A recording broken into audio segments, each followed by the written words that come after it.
जब बात हो सुपर पावर की तो यूनाइटेड स्टेट्स ऑफ अमेरिका और चाइना सबसे पहले नाम है जो सबके दिमाग में आते हैं।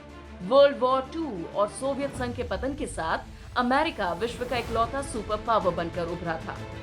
इसी सुपर पावर की दौड़ में एक ऐसा नाम उभर रहा है जो एक देश नहीं बल्कि कई देशों का एक संघ है। जी हाँ, हम बात कर रहे हैं यूरोपियन यूनियन यानी यूरोपीय संघ की। रूस और यूक्रेन के युद्ध के चलते ईयू दुनिया में पावरफुल नेशन बनने की ओर बढ़ रहा है। तो आइए आज के इस वीडियो में जानते हैं ईयू की ताकत, देखते हैं कैसे बना ईयू, इसकी इकोनॉमिक और मिलिट्री पावर और इससे हम क्या सीख ले सकते हैं।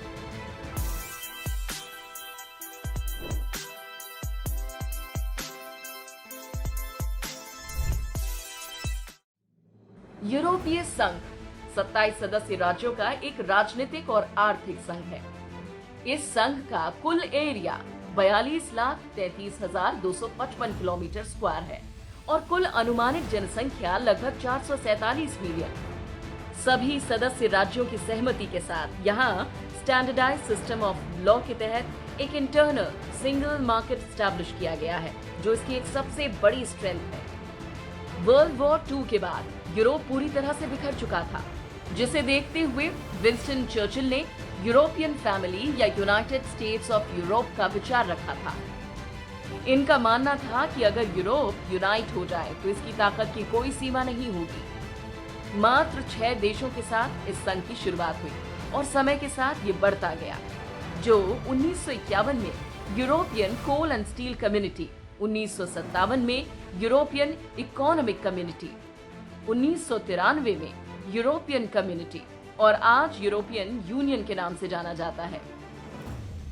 लेकिन शायद आप सोच रहे होंगे 27 देश होने के बावजूद ये सुपर पावर कैसे हो सकता है।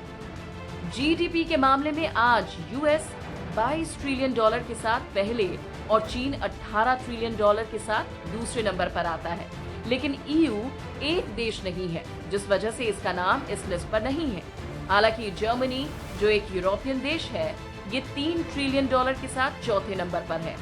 अगर इसके सारे देशों की जीडीपी मिला दी जाए तो ये तकरीबन 16 ट्रिलियन डॉलर के आंकड़े पर आ जाती है, यानी ईयू, चीन और यूएस से ज्यादा पीछे नहीं है।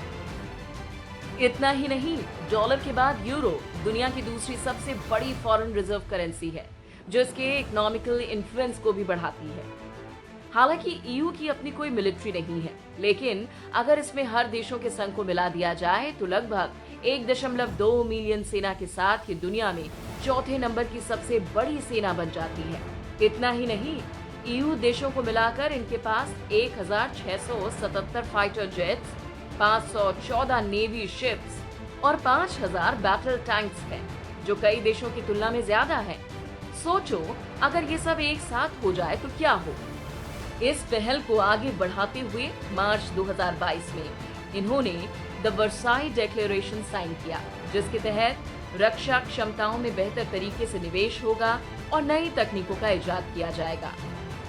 ईयू से हमें सबसे बड़ी सीख जो मिलती है वो है देशों की एकता। दक्षिण एशियाई क्षेत्रीय सहयोग संघ में नेपाल, बांग्लादेश, पाकिस्तान, श्रीलंका, भूटान, मालदीव और भारत शामिल हैं।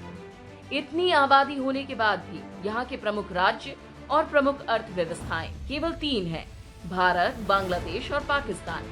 हम यूरोपियन संघ की तरह फ्री ट्रेड को बढ़ावा दे सकते हैं और आपस में इकोनॉमिक स्टेबिलिटी हासिल कर सकते हैं, जिससे डिमांड और सप्लाई बेहतर हो सकेंगे। इतना ही नहीं, एकजुट रहने से हमारी ताकत भी बढ़ जाएगी और बाहरी ताकतों से हम बेहतर तरीके से निपट पाएंगे। अगर ईयू अपने बॉर्डर्स को नजरअंदाज कर दे और एकजुट होकर अपनी विदेश नीतियों पर बेहतर काम करे तो इसे सुपर पावर बनने से कोई नहीं रोक सकता। ऐसी जानकारी के लिए हमें फॉलो करें। मिलते हैं अगले वीडियो में। Till then, take care, good bye.